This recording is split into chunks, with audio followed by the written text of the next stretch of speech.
एक फोटो खींच लेता हूँ यार आपके साथ, स्टोरी पे डालूंगा, स्किप मत करना चांद। गाइस इस बंदे ने कैरी मिनाटी से बोला कि भाई अब तेरे नए वीडियोस हमें पसंद नहीं आ रहे, अच्छे नहीं आ रहे। तो भाई कैरी मिनाटी वहीं पर रो पड़े और एंड में देखो कैरी मिनाटी ने क्या लेजेंडरी रिप्लाई दिया। भाई आपका नए वीडियो अच्छे नहीं आ रहे, थोड़े कंटेंट इंप्रूव करो आप अपना यार, सही में हंसी नहीं है आपके नए कंटेंट पे बिल्कुल भी।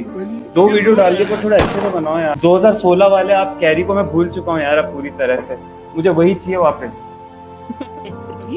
लड़ दिखाते मिल जाएगा।